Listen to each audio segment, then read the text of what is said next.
अस्सलामुअलैकुम। पेशे खिदमत है एक मुकम्मल खौफनाक कहानी, कातिल कुआं। आज महेश ठाकुर बहुत खुश था।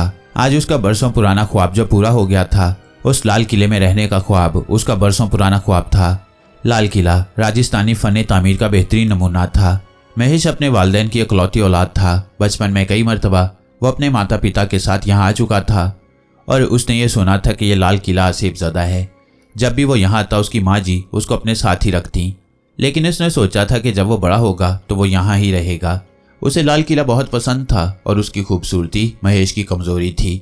वो कुछ महीनों पहले ही यूरोप से अपनी तालीम मुकम्मल करके आया था और वो मुंबई में अपने पिताजी का कारोबार संभाल रहा था कि अचानक उसके पिताजी बीमार हो गए और इसी बीमारी की वजह से कुछ दिनों बाद वो चल पड़े। महेश पर उनकी मौत का बहुत बुरा असर हुआ। उसकी मम्मी 3 साल पहले ही भगवान को प्यारी हो चुकी थी। बहन भाई कोई था नहीं, इसलिए उसने उस किले में जाने का फैसला कर लिया। ये लाल किला कदीम राजस्थानी फ़न तामीर का बेहतरीन नमूना और मिसाल था। ये उसके परदादा ने बनवाया था। उसके परदादा अपने ज़माने के बहुत बड़े नवाब थे। उस वक्त उन वाकिफ़कारों में बहुत से लोग थे, दोस्तों के दोस्त इंसान थे। उस ज़माने में बड़े सगीर में अंग्रेज़ों का भी बहुत अमल दखल था, इसलिए अंग्रेज़ भी उसके दादा प्रकाश ठाकुर जी के बहुत ख़ास दोस्त हुआ करते थे और उनमें बहुत से अंग्रेज़ अफसर भी शामिल थे। महेश ने लाल किले में आने के कुछ महीनों बाद ही समंथा से शादी कर ली थी। समंथा उसके वकील मिस्टर मेहरा की सबसे छोटी बेटी थी। उससे बहुत साल बड़ा था और उसके 2 बच्चे थे। समंथा से महेश की मुलाकात एक पार्टी में हुई थी और ये इत्तफाकन होने वाली मुलाकात शादी के रिश्ते में बदल गई थी। महेश आज के ज़माने का ही नौजवान था, पुरकशिश और जाज़बियत से भरपूर नौजवान। बहुत सी गर्लफ्रेंड्स भुगताने के बाद वो इस आवारगी और बेतरतीब ज़िंदगी से तंग आ चुका था। अब घर बसाना चाहता था। ऐसे में समंथा से बेहतर उसको लाइफ पार्टनर कोई नहीं लगा। समंथा भी एक मॉडर्न और हाई सोसाइटी की खूबसूरत लड़की थी। उसकी भी ज़िंदगी ऐसी ही थी जैसी उस सोसाइटी की ज़्यादातर लड़कियों की थी। सो उन दोनों ने एक दूसरे के माजी को नज़रअंदाज करके एक दूसरे का हाथ थाम लिया। शादी के बाद कुछ अरसा तक तो सब कुछ ठीक ही रहा था। फिर समंथा हर वक्त शिकायत करने लगी कि उसको लगता है कि इस किले में कुछ ऐसी बातें होने लगी हैं कि जैसे यहाँ किसी आत्मा का बसेरा हो।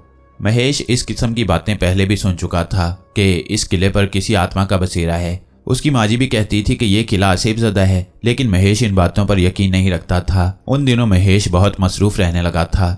उसके पिताजी का बहुत बड़ा इम्पोर्ट एक्सपोर्ट का बिजनेस था और महेश उसी बिजनेस को फैलाने में मसरूफ़ था, इसीलिए वो अक्सर रात को देर से घर आने लगा।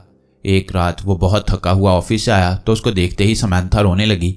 उसका एक ही मुतालबा था कि उसने यहाँ नहीं रहना, उन लोगों को वापस मुंबई जाना चाहिए, क्योंकि वो यहाँ रही तो वो पागल हो जाएगी। उसने बताया कि उसको यहाँ एक पुरस्कार लड़की नजर आती है जिसने कदीम राजस्थानी लिबास पहना हुआ होता है और देखते ही देखते वो गायब हो जाती है। और आज शाम को वो बाहर लॉन में बैठी हुई थी कि उसको वही लड़की फिर नजर आई। जब समंथा उसके पीछे जाने लगी तो देखा वो पुराने कुएं की तरफ जा रही थी। समंथा भी ये राज मालूम करने के लिए कि वो कौन है दबे पांव उसके पीछे चलने लगी। पुराने कुएं के पास पहुंचकर उस लड़की ने अचानक कुएं में छलांग लगा दी। मैं उसको गिरते देखकर जब भागती हुई कुएं के पास पहुंची तो वहां कुछ भी नहीं था। ये बात करके समंथा खौफ से रोने लगी। तुम फिक्र ना करो, मैं कुछ करता हूँ। और अगले दिन रामू चाचा कुछ पुजारियों को मंदिर से बुला कर ले आए।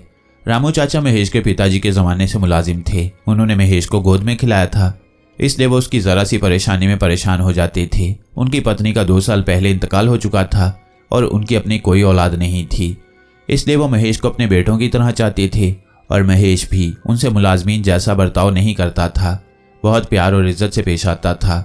रामू चाचा महेश की ज़रा सी परेशानी में परेशान हो जाते थे, इसीलिए अगले दिन सुबह सवेरे मंदिर जाकर पुजारियों को ले आए। पुजारियों ने आते ही पूजा करनी शुरू कर दी और बहुत देर तक पूजा करते रहे और दोपहर के वक्त वापस मंदिर चले गए। पूजा होने के बाद कुछ दिनों तक सुकून रहा। फिर कुछ दिनों बाद फिर वही पुरस्कार वाक़यात का सिलसिला शुरू हो गया। अब की बार रामू चाचा अपने गांव जाकर अपने एक जानने वाले साधु महाराज को लेकर आ गए। श्री कृष्ण महाराज जी बड़े ज्ञानी साधु थे। वो रामू चाचा के गांव के मंदिर में ही रहते थे। उन्होंने आकर किले का अच्छी तरह से जायजा लिया और फिर उन लोगों को बताया कि हम लोग आत्माओं की शांति के लिए पूजा पाठ करते हैं, जिससे आत्माओं को शांति मिल जाती है। लेकिन अगर किसी आत्मा का कोई मकसद हो या वो अपना कोई राज किसी को बताना चाहे तो जब तक वो काम ना कर ले उस आत्मा को शांति नहीं मिलती। ये और बात है कि पूजा पाठ कराने की वजह से कुछ अरसा के लिए वो जगह छोड़ दे, लेकिन वो फिर से अपना मकसद हासिल करने के लिए वापस आ जाती है, जैसे ये आत्मा। मेरा ज्ञान कहता है कि ये कोई बुरी आत्मा नहीं है, क्योंकि आप लोगों का कहना है कि उस आत्मा ने कभी किसी को नुकसान नहीं पहुंचाया। और दूसरी बात ये कि ये सिर्फ उसको ही नजर आती है। साधु महाराज ने समांथा की तरफ उंगली से इशारा करते हुए कहा, जी नहीं साधु महाराज, मुझे आज ही बस्ती के शख्स से मालूम हुआ कि 4 साल पहले यहाँ एक माली काम करता था। वो और उसकी पत्नी अपनी नई शादी के बाद काम की तलाश में किसी गांव से यहाँ आए थे। 1 साल तक वो दोनों आराम से यहाँ काम करते रहे। फिर अचानक उसकी बीवी भी हर वक्त चीखने चिल्लाने लगी कि यहाँ से चलो, क्योंकि यहाँ उसको कोई औरत डराती है। रामू चाचा आज बस्ती में किसी काम से गए थे। उनको किसी जरिए से ये बात मालूम हुई तो वो साधु महाराज को बता रहे थे। साधु महाराज ने अपने शागिर्दों के साथ मिलकर एक हवन कुंड बनाया। उसमें आग जलाकर कुछ देर तक पूजा पाठ करते रहे। कुछ देर बाद साधु महाराज ने कहा कि लगता है उस आत्मा का इस किले से कोई गहरा संबंध है और कोई चीज़ ऐसी ज़रूर है जो इस घर में मौजूद है और वो उस आत्मा तक ले जाने में हमारी मदद कर सकती है। ये कहकर साधु महाराज ने आंखें बंद कर लीं और पूजा करने लगे। कुछ देर बाद ही ऊपर की मंजिल के कमरे से धमाके जैसी आवाज़ें आने लगीं। साधु महाराज ने अपने आगे से एक लीमू उठाया और कुछ पढ़कर लीमू में कील गाड़ दिया। जिस कमरे से धमाके की आवाज़ें आ रही थी, सब लोग उस कमरे की तरफ चल पड़े। कमरा ऊपर की मंजिल पर सबसे आखिर में वाक़ था। उस कमरे में बरसों पुराना काठ कबाड़ पड़ा था और उस कमरे के दरवाजे पर एक बहुत बड़ा सा पुराना ताला लगा हुआ था। लगता था कि ये कमरा सदियों से बंद था। साधु महाराज ने जैसे ही वो कील गड़ा हुआ लीमू ओम का जाप करके आंखें बंद करके अपने माथे से लगाया और उस लीमू को उस पुराने ताले के साथ लगाया तो वो खुलकर नीचे गिर गया। आखिर यहाँ क्या हो सकता है स्वामी जी? ये कमरा तो सदियों से बंद है। मैंने अपनी 30 साल जिंदगी में इस कमरे को हमेशा ही बंद देखा है। महेश ने उलझन भरे लहजे में कहा, कई बंद कमरों के पीछे बहुत सी खुली किताबों जैसी कहानियां होती हैं बालिक। अभी तू इन राजों को नहीं समझ सकता, साधु महाराज ने रोबदार लहजे में कहा और कमरे में कदम रखा। उस कमरे में घुप अंधेरा था और कई सालों से बंद होने की वजह से उसमें कोई बल्ब भी नहीं था। महेश ने अपने कीमती सेल की लाइट जलानी चाहिए तो साधु महाराज ने उसको हाथ के इशारे से मना कर दिया। फिर उन्होंने एक कपड़े के सिले हुए थैले में से एक राखनुमा कोई चीज निकाली और वो कमरे में मौजूद सामान पर छिड़कनी शुरू कर दी। जैसे जैसे वो राख कमरे की चीजों पर पड़ती गई, कमरे की तमाम चीजें जगमगाने लगीं, लेकिन उनमें से एक संदूक की जगमगाहट में सुर्ख रंग बहुत वाज़ेह हो रहा था। साधु महाराज ने अपने शागिर्दों को कहा तो उन्होंने वो पुराना संदूक उठा लिया और बाहर ले आए। बाहर लाकर उस संदूक पर से गर्द झाड़ी और फिर ओम का जाप करते हुए उस संदूक को खोला। उस संदूक में कुछ पुरानी राजस्थानी लिबास बरामद हुए और एक लिफाफे में एक बहुत खूबसूरत हार भी था। उस लिफाफे में एक छोटा सा चंद सत्रों पर मुश्तमिल एक खत भी मौजूद था, जिसमें लिखा हुआ था, प्यारी शांति के लिए मेरे प्यार का पहला तोहफा, सिर्फ और सिर्फ तुम्हारा दीपक। महाराज ने वो खत और हार एहतियात से संदूक में एक तरफ रख दिया। फिर उन्होंने एक पुरानी सी तस्वीर उठाई। उस तस्वीर में एक खूबसूरत औरत जो अपने हुलिये और शान शौकत से कोई रानी दिखाई देती थी। वो एक ऊंची कुर्सी पर बैठी हुई थी और उसके कदमों के साथ साथ ही नीचे जमीन पर कई लड़कियां बैठी हुई थीं और उस रानी जैसी औरत की कुर्सी के साथ एक हाथ कुर्सी पर रखे एक बहुत खूबसूरत और दिलकश लड़की खड़ी हुई थी। ऐसा लगता था कि जैसे उस रानी की खास खिदमतगार है। उस तस्वीर के पीछे लिखा हुआ था, छोटी रानी सा की गोद भराई के मौका पर। इसके अलावा उस संदूक में कोई खास चीज नहीं थी। आखिर वो आत्मा कौन है और क्या चाहती है, भगवान की कृपा से हम बहुत जल्द पता चला लेंगे। अगले दिन महाराज ने तमाम मुलाजमीन को छुट्टी दे दी, क्योंकि रात को उन्होंने पूजा पाठ करनी थी और उस आत्मा को बुलाने की कोशिश करनी थी और वो आत्मा किसी को कोई नुकसान न पहुंचा सके, इसलिए उन सबको सख्ती से मना कर दिया था कि वो सुबह सवेरे से पहले लाल किले में ना आए। सुबह होते ही तमाम मुलाजमीन चले गए थे, लेकिन रामू चाचा महेश के लाख जोर देने पर कहीं जाने के लिए आमादा नहीं हुए। वाकई वो महेश से बहुत प्यार करते थे। रात जब गहरी हो गई तो साधु महाराज ने पूजा पाठ शुरू की। उन्होंने हनुमान मंदिर की लाई हुई पवित्र मिट्टी से एक दायरा बनाया। उसमें वो और उनके तीनों शागिर्द और महेश, समैंथा और रामू चाचा बैठ गए थे। उनके बैठते ही साधु महाराज ने उन लोगों को समझा दिया था कि कुछ भी हो जाए, किसी ने भी इस हनुमान मंदिर की लाई हुई पवित्र रेखा से बाहर नहीं जाना, वरना बहुत बुरा हाल होगा। साधु महाराज ने जाप शुरू किया। अभी थोड़ी देर गुजरी ही थी कि बाहर से ऐसी आवाजें आने लगीं कि जैसे तूफान आ गया हो। खिड़कियां और दरवाजे बुरी तरह से खुलने और बंद होने लगे। वो सब बड़े हॉल कमरे में मौजूद थे। समैंथा बहुत बुरी तरह से घबराई हुई थी। उसने सख्ती से महेश का बाजू पकड़ा हुआ था। कुछ देर के बाद एक धमाका हुआ और घर की सारी रोशनियां गुल हो गईं। हर तरफ घुप अंधेरा छा गया था। अब सिर्फ उस आग की कुछ रोशनी थी जो साधु महाराज जलाकर हवन कर रहे थे। उनकी आंखें बंद थीं और वो तेजी से हनुमान चालीसा का जाप कर रहे थे। अचानक ही एकदम से तूफान रुक गया और साया सा हवा में तैरते हुए उस हनुमान रेखा से बाहर आकर रुक गया और फिर वो साया उस दायरे से बाहर बैठ गया तो आग की मध्यम रोशनी में वो साया वाज़ेह होने लगा। ये एक राजस्थानी औरत का हैवला था जिसने मखसूस अंदाज में अपने चेहरे पर घूंघट डाला हुआ था, जैसे आमतौर पर राजस्थानी औरतें अपने चेहरे पर डाले रखती हैं। बोल ए दुष्ट आत्मा, इनको क्यों परेशान कर रखा है? साधु ने गरजदार आवाज में उससे पूछा। जवाब में वो खामोशी से बैठी रही थी। अचानक ही साधु महाराज ने कुछ मंत्र तेजी से पढ़कर और हाथ में थोड़ा सा गंगा जल डालकर उस आत्मा पर डाला तो वो सिसक सिसक कर रोने लगी। स्वामी, इनकी परेशानी की आपको फिक्र है और जो मेरे साथ जुल्म हुए उनका हिसाब कौन देगा? उसने रोते हुए कहा। हूँ, तेरे साथ अगर जुल्म हुआ है तो उसका बदला भगवान जरूर लेंगे, लेकिन तू इन लोगों को क्यों तंग कर रही है? इस संसार में अब तेरा कोई ताल्लुक नहीं है, तू अब दूसरे संसार में चली जा। मैं तेरी मुक्ति के लिए पूजा करता हूँ और भगवान से प्रार्थना करता हूँ कि तुझे शांति मिले। साधु महाराज ने नरमी से कहा। मैं कैसे यह संसार छोड़कर जा सकती हूँ? जब तक मेरा दीपक ना मेरे साथ आ जाए उसे मेरे साथ ही मुक्त होना पड़ेगा, ताकि हम अगले जन्म में एक साथ ही जन्म लें और फिर अपने प्यार को हासिल करके शादी कर लें। उसके लहजे में हसरत और दुख था। क्या हुआ था तेरे साथ? बोल, क्या हुआ था जो तू यूं आत्मा बनकर भटक रही है? मेरा नाम शालिनी है। मैं अपने माता पिता की एक ही संतान थी। मेरे माता पिता मेरे जन्म से पहले ही यहाँ काम करते रहे थे और हम यहाँ बहुत खुश थे।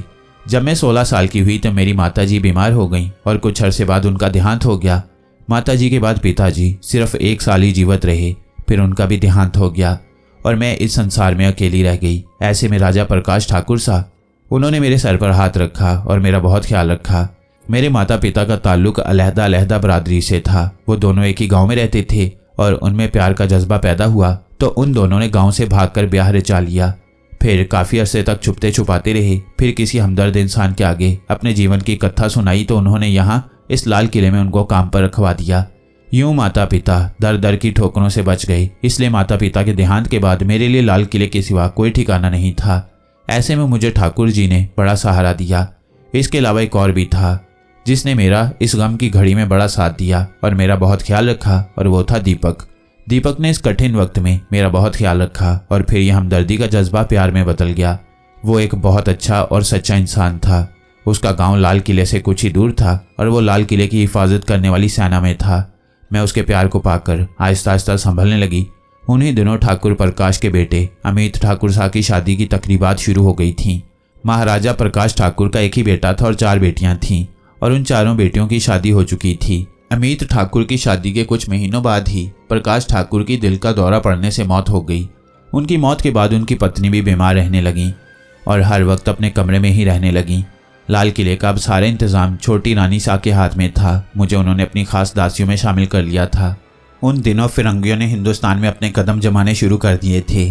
अमित ठाकुर लंदन से पढ़कर आए थे। उनकी लंदन से बहुत से फिरंगियों से बड़ी अच्छी दोस्ती थी, इसलिए वो फिरंगियों को बुरा नहीं समझते थे, बल्कि वो तो फिरंगियों के साथ मिलकर एक कंपनी शुरू कर रहे थे। इसलिए अब अक्सर फिरंगी अफसरों का लाल किले में आना जाना हो गया। छोटी रानी साहब भी इंग्लिस्तान से पढ़ी लिखी थी, इसलिए उन फिरंगियों के लिए सजाए जाने वाली दावतों में कभी कभार शिरकत कर लेती थीं। अमित ठाकुर को फिरंगी अफसर ने यह मशवरा दिया कि वो अपनी कंपनी राजस्थान जैसे इलाके में कायम न करें, बल्कि मुंबई जैसे मशहूर और मारूफ शहर में अपनी कंपनी का काम शुरू करें। अमित ठाकुर ने उनकी बात मान ली और मुंबई में अपनी कंपनी का काम शुरू कर दिया। इसलिए अब अक्सर वो रात को देर से आते या कभी कभी 2-2 रातें मुंबई में ही गुजार देते। उन दिनों वो एक बेटी के बाप भी बन चुके थे और उनकी गैर मौजूदगी में एक अंग्रेज अफसर लाल किले में बहुत आने लगा था। उस अंग्रेज अफसर की छोटी रानी साहब से बेतकल्लुफी बहुत ज़्यादा बढ़ गई थी। मेरा दिल हर वक्त डरने लगा था। मैं महसूस कर रही थी कि कोई आफत है जो लाल किले पर आने वाली है। मैंने उन बदलते हुए हालात का जिक्र दीपक से भी किया। वो भी मेरी तरह आने वाले वक्त से बहुत खौफजदा हो गया था। उसने मुझे कहा था कि जैसे ही मौका मिलता है वो अमित ठाकुर साहब से हमारी शादी की बात करेगा, लेकिन वो मौका तो ना आया। हम पर मुसीबत ज़रूर आ गई। एक दिन दीपक को गांव से चिट्ठी आई थी कि उसके बाबूजी बहुत ज़्यादा बीमार हैं और उससे मिलना चाहते हैं। चिट्ठी पढ़ते ही दीपक ने गांव जाने की तैयारी कर ली और जाते जाते मुझसे वादा करके गया कि वो जैसे ही गांव से वापस आएगा ठाकुर साहब से हमारी शादी की बात ज़रूर करेगा। दीपक को गांव के लिए निकले हुए 6 दिन हो गए थे कि एक शाम को उसके गांव का एक आदमी आ गया वो दीपक को गांव ले जाने के लिए आया था क्योंकि उसके बाबूजी भगवान को प्यारे हो चुके थे। इस बात से मेरे पैरों तले ज़मीन निकल गई कि अगर दीपक गांव नहीं पहुंचा तो कहाँ गया। मुलाजमों ने उस आदमी को बता दिया था कि दीपक 6 दिन पहले ही गांव जाने के लिए लाल किले से जा चुका है। वो बेचारा आदमी भी वहां से परेशान होता वापस चला गया।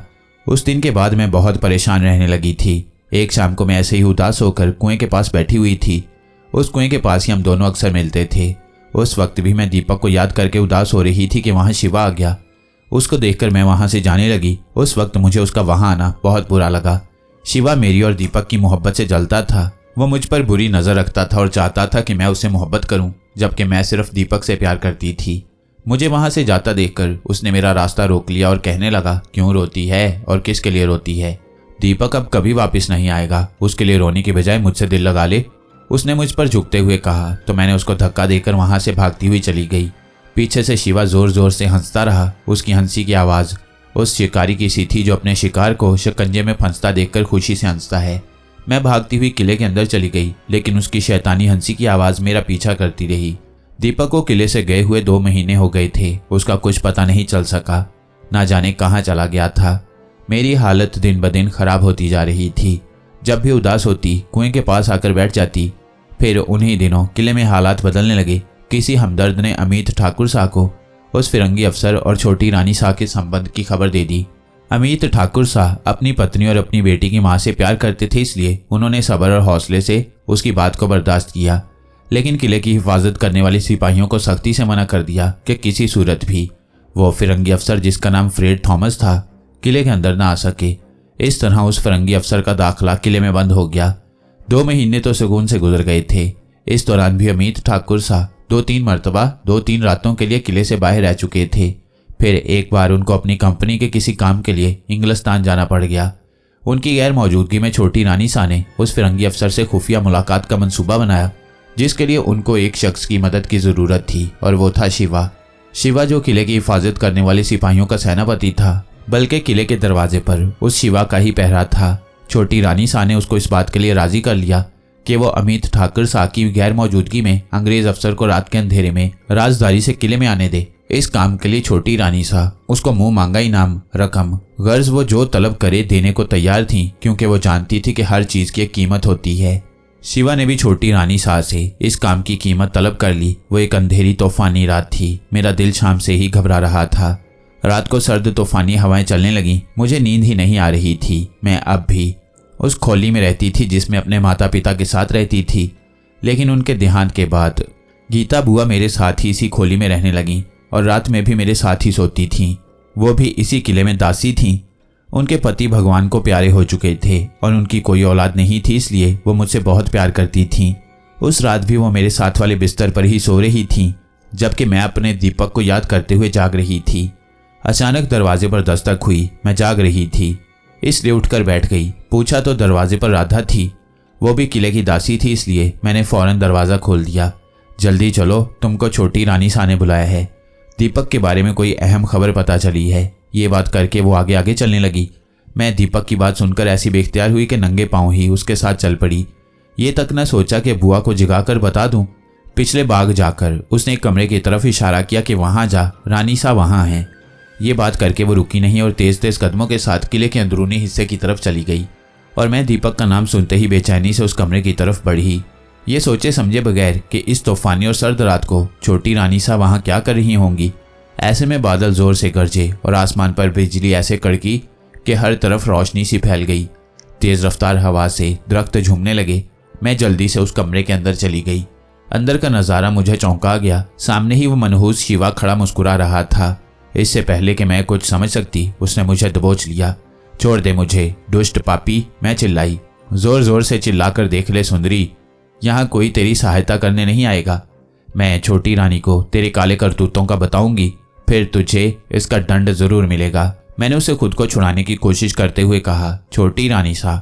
वह शैतानी हंसी हंसते हुए बोला, छोटी रानी शाह ने मुझे इसकी इजाज़त दी है। वह खुद इस वक्त फिरंगी की बाहों में झूल रही होगी। उसने मुझसे मेरी वफादारी को दांव पर लगाने का मुतालबा किया। बदले में वो हर कीमत अदा करने को तैयार थी। लेकिन देख ले, मैं तेरा सच्चा प्रेमी हूँ।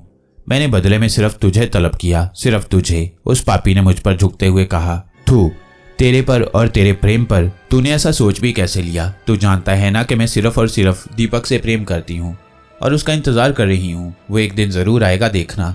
मैंने उसको खुद से दूर करते हुए कहा। वो नहीं आएगा मेरी प्यारी, वो नहीं आएगा, क्योंकि उस संसार से कोई वापस नहीं आता। जब वो गांव जाने के लिए निकला था मैं भी उसके पीछे पीछे ही था, और जब एक वीरान जगह पर मुझे मौका मिला तो मैंने उसको चाकू के वार से खत्म कर दिया और उसकी लाश को किले से कुछ दूर पुराने पीपल के दरख्त के नीचे दबा दिया। अब बोल, कहाँ से आएगा वो? चल अब तू भी आराम से मेरी बात मान ले। वो मुझे पुचकारते हुए मेरे नज़दीक हुआ।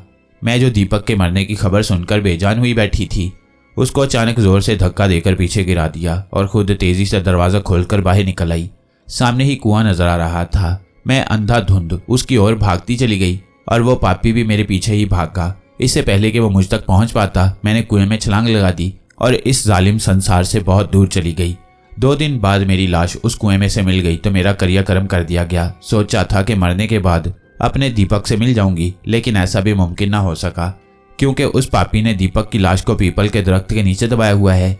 जब तक उसका धर्म के रीतों रिवाजों के साथ क्रियाक्रम ना हो और उसकी अस्थियां गंगा के पानी में, खास उस जगह जहां मेरी अस्थियां बहाई गई थीं, ना बहाई जाए, मेरी मुक्ति मुमकिन नहीं। फिर हम दोनों की आत्मा मिल सकेगी। इसलिए स्वामी, मैं आपसे विनती करती हूँ कि भगवान के लिए मुझे मेरे प्यार से मिला दें।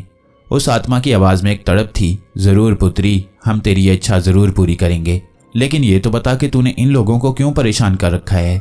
इससे पहले तूने यहाँ काम करने वाली एक दासी को भी ऐसे ही सताया था जैसे तूने समांथा को सताया हुआ है। बोल, क्यों करती है ऐसा? साधु महाराज ने रोबदार लहजे में पूछा। मैं ऐसा ही करूंगी, इनको शांति नहीं लेने दूंगी, क्योंकि इन जैसी औरतों की वजह से मैं आज तक भटक रही हूँ। वह जुनूनी लहजे में बोली। इन्हीं की वजह से मैं अपने जीवन से महरूम हुई थी। क्यों, आखिर इन औरतों ने क्या किया है? साधु महाराज ने नरमी से पूछा। इन्होंने वही काम किया है जो उस पापी रानी ने किया था। वो भी अपने पति से बेवफाई कर रही थी, ये भी वही कर रही हैं। उसकी इस बात पर महेश ने बेख्तियार समांथा की तरफ देखा, जबकि उसने घबराकर नजरें झुका लीं। साधु महाराज ने मौका की नजाकत का एहसास दिलाया और महेश के कंधे पर हाथ रखकर उसको खामोश रहने का इशारा किया। अब सब खामोशी से उस आत्मा की बात सुन रहे थे। वो दासी भी बेवफा पत्नी थी। वो अपने पति से चोरी छुपे किले के एक नौकर के साथ नाजायज संबंध बनाए हुए थी। मैंने उसको डराकर यहाँ से भगा दिया और ये, उसने समांथा की तरफ इशारा किया, इसने भी अपने पति की गैर मौजूदगी में अपने आशिक को बुला लिया था। समांथा सर झुकाकर बैठी हुई थी। मैं इसको भी यहाँ से भगा दूंगी, क्योंकि यहाँ कोई ऐसी पापी औरत नहीं रह सकती। अच्छा, तू ये बता कि तूने उस रानी के साथ क्या किया? साधु महाराज ने उससे सवाल किया। स्वामी, मुझे जानी नुकसान पहुंचाने की शक्ति नहीं मिली थी, इसलिए मैं कुछ नहीं कर सकती थी। फिर मैंने एक दिन सुना कि आज रात अमित ठाकुर का बाहर रहने और उस फरंगी अफसर का आज रात किले में आने का इरादा है। तो जिस वक्त महेश ठाकुर साथ जाने के लिए निकले तो उस वक्त उनकी गाड़ी में उनके और उनके ड्राइवर के सिवा कोई नहीं था। मैंने कुछ देर के लिए उनके ड्राइवर के शरीर पर कब्जा जमा लिया और छोटी रानी सा का सारा मंसूबा ड्राइवर की जुबानी ठाकुर को सुना दिया। उन्होंने वहीं से गाड़ी रुकवा दी और ड्राइवर से अपनी फैक्ट्री चलने को कहा। वहां जाकर वो खाली दफ्तर में बैठकर बहुत देर तक सिगार पीते रहे और आधी रात जब बाहर आए तो ड्राइवर को वापस किले की तरफ चलने का हुक्म दिया। ड्राइवर बेचारा खुद अपनी हालत से घबराया हुआ था, चुपचाप उनका हुक्म मानता गया। उसके शरीर पर मेरी थोड़ी देर के कब्जे ने उसकी हालत खराब कर दी थी। उसके जिस्म में शदीद दर्द और सर भारी हो रहा था। वो खुद अपनी इस हालत से परेशान हो गया था, इसलिए वो ठाकुर की बात पर चुपचाप अमल करता गया। जब ठाकुर लाल किले में पहुंचे तो उस वक्त वो अंग्रेज अफसर वहां मौजूद था, लेकिन उस वक्त वो किले से वापस आने की तैयारी में था, इसलिए वो वहां से ठाकुर को देखकर भाग गया। और ठाकुर ने उसी वक्त छोटी रानी से अपनी बच्ची छीनकर उसको उस सिपाही के साथ उसके मायके भेज दिया और उस शिवा की बेईमानी सामने आने पर उसको कानून के हवाले कर दिया।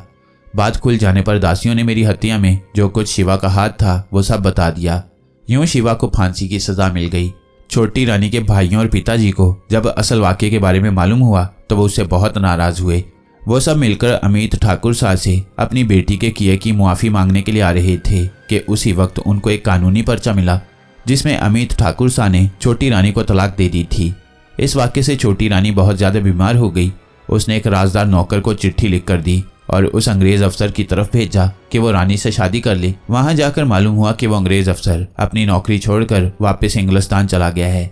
इस वाक़े का रानी पर इतना असर हुआ कि उसने आत्महत्या कर ली। यूं जिन लोगों ने मेरे साथ जुल्म किया वो अपने अंजाम को पहुंच गए। अब आप बस मुझ पर इतना भला कर दें कि दीपक की लाश को ढूंढकर उसका अपने धर्म के मुताबिक क्रियाकर्म कर दें। ये कहकर वो रोती हुई हवा में तैरती हुई वापस चली गई, जबकि समंथा बेहोश होकर गिर गई। समंथा को डॉक्टर इंजेक्शन लगाकर जा चुका था। उसने समंथा के बेहोश होने की वजह ज़हनी दबाव बताई थी। कुछ घंटों के बाद जब समंथा को होश आया तो उसके कमरे में साधु महाराज और महेश ठाकुर बैठे हुए थे। वो तेजी से उठकर बैठ गई और महेश के आगे हाथ जोड़कर बैठ गई और जोर जोर से रोने लगी। मुझे माफ़ कर दो, मैं बेवफा नहीं थी, मैं मजबूर थी। विजय मेरे साथ कनाडा में पढ़ता था, उससे मेरी दोस्ती बहुत ज़्यादा थी जो बढ़कर मोहब्बत में तब्दील हो गई थी। लेकिन विजय बहुत लापरवाह किस्म का लड़का था, किसी हद तक फ्लर्टी भी था। मैं उसकी इन आदतों की वजह से अक्सर परेशान हो जाती थी। उन्हीं दिनों मुझे पता चला कि मैं प्रेग्नेंट हो गई हूँ, तो मैंने विजय को इस बारे में बताया। लेकिन विजय उस वक्त शादी के लिए तैयार नहीं था, इसलिए मैंने अबॉर्शन करवा दिया। इस बात को लेकर मैं बहुत अपसेट हो गई थी। इसलिए कुछ महीनों बाद जैसे ही मेरी स्टडीज़ कंप्लीट हुई मैं इंडिया वापस आ गई, जबकि विजय उस वक्त तक वहीं था। उसके बाद मैंने विजय से रब्ता ख़त्म कर दिया।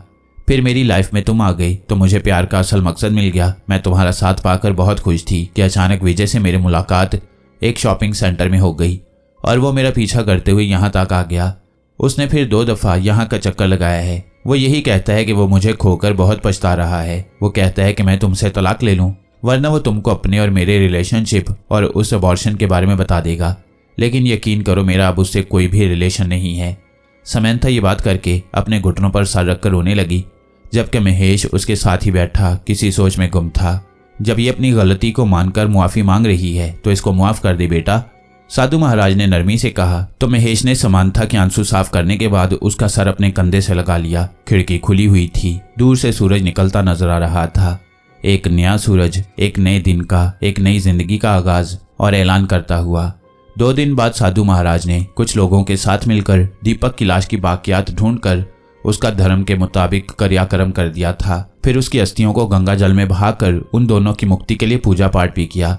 रात के वक्त समंथा और महेश बाहर बैठे हुए थे कि उनको शांति और दीपक की आत्मा नजर आई। उन दोनों ने उन्हें देखकर हाथ जोड़कर उनका शुक्रिया अदा किया। फिर उनकी आत्माएं आसमान की तरफ परवाज कर गईं, एक और जहान में, एक और संसार में, जहां उनको कोई जुदा न कर सके। समंथा ने मोहब्बत से महेश के कंधे पर सर रख दिया। उसकी आंखों में खुशी के आंसू चमक रहे थे।